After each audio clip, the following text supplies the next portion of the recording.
Lau, udalaren eta erakunde autonomoen 2013ko aurrekontuen likidazioaren barri emotea.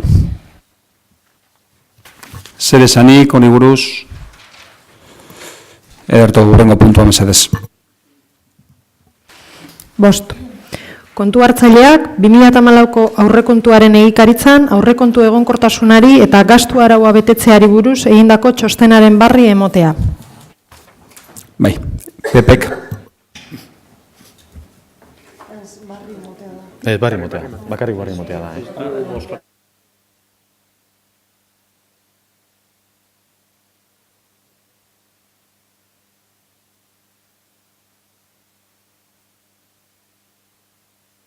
Zigarrenean, ez da? Bosgarren egin dugu. Bai, zigarrena, bai. 6. Udal lokalak herritarren elkartei lagatzea. Oain bai, Jose Mari. Pepek. Ahora sí. Bai, Bilduk. Abstentzioa. Pesek. De acuerdo. EJak. Ados. Ederto, hurrengo puntua mesedez. 7. Martxoaren 8an emakumeen nazioarteko eguna dela adierazpen instituzionala onestea. Uste dut, bihar bada bozkatu baino lehenago irakurtzea konbenigarri izango zala, edo ostaki alderantziz be bozkatu eta gero irakurri, edo zen kasutan irakurtzea konbenigarria eta goki ikusten dut.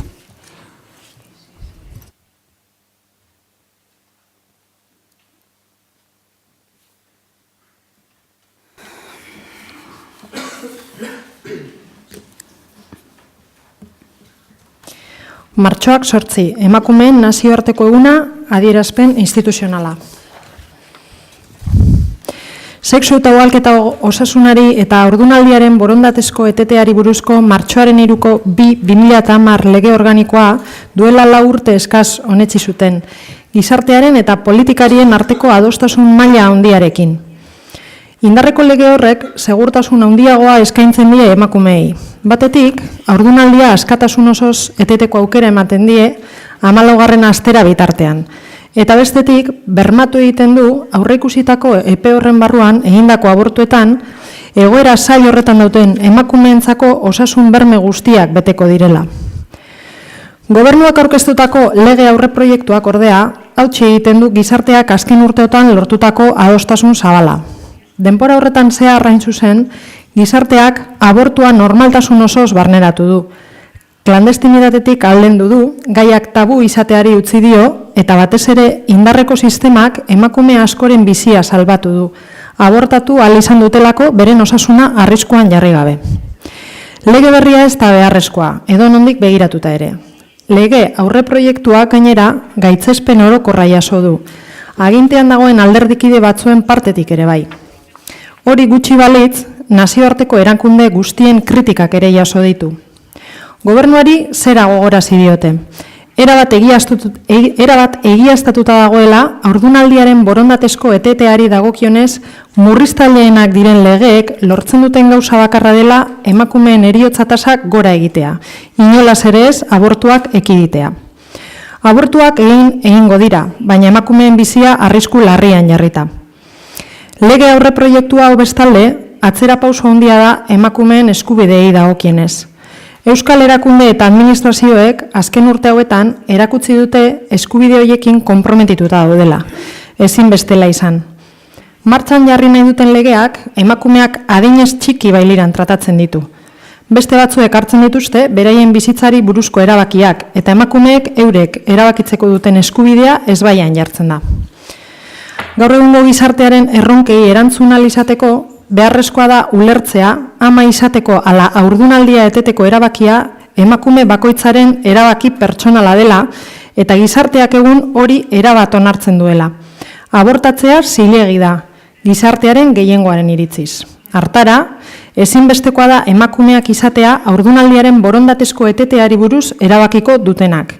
Eta erabaki hori modu askean hartu ahal izatea, presiorik gabe eta osasun berme zein berme juridiko guztiekin.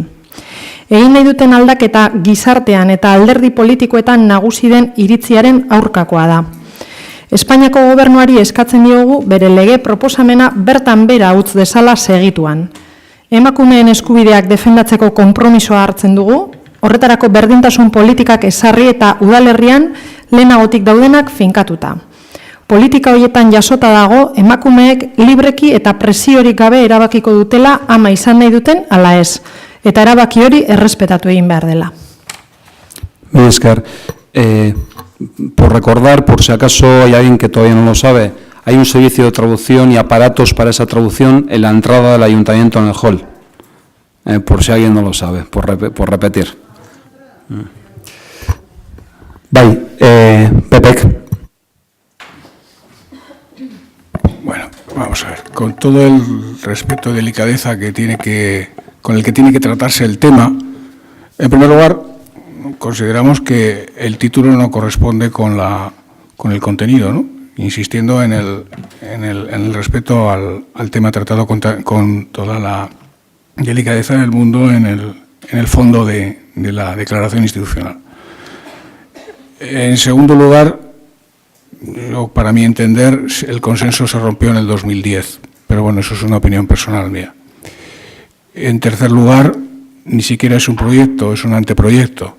Por lo tanto, está sometido probablemente a multitud de reformas o varias reformas, no sé en qué sentido, pero probablemente eso será así, que podrán gustar más a unos o menos a otros, insuficientes a unos y suficientes o cortas o largas, independientemente del color político, ¿no?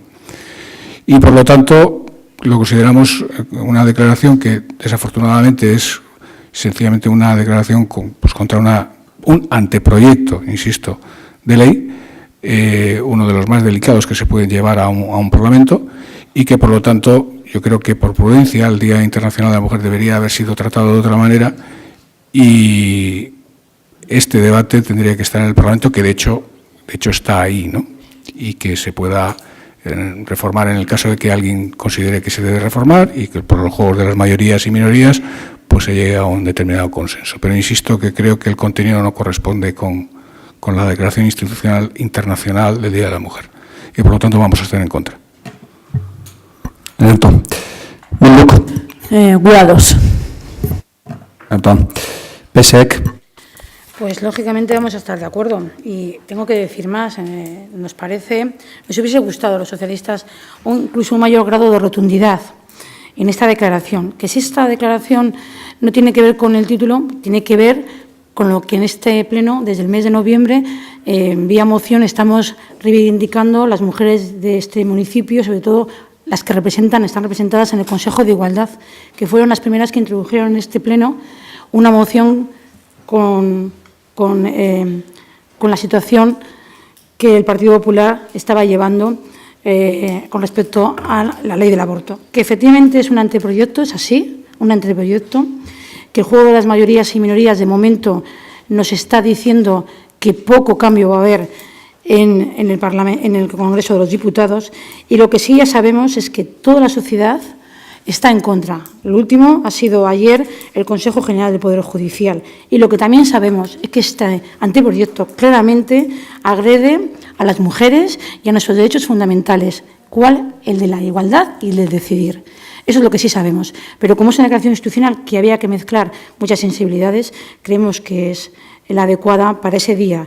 Y lo que sí pedimos, puesto que el 8 de marzo va a ser sábado, es que de alguna forma hagamos llegar a la ciudadanía basoguitarra, por los medios que se estimen por parte del equipo de gobierno, esta declaración para que sea conocida y sepan además en qué términos ha sido aprobada. Bueno, claro, gure bai, ados gauz, noski. Egia da anteproiektu bat dala, egia da, bueno, hor dagoela eztabaidatzeko, baina hori da. Ikusi beharko da zenbat edo norarte eztabaidatu ahal izango dan anteproiektu hau. Momentuz nik uste dut emakume eta gizonen ahotan dago eta ez ondo ikusteagaitik.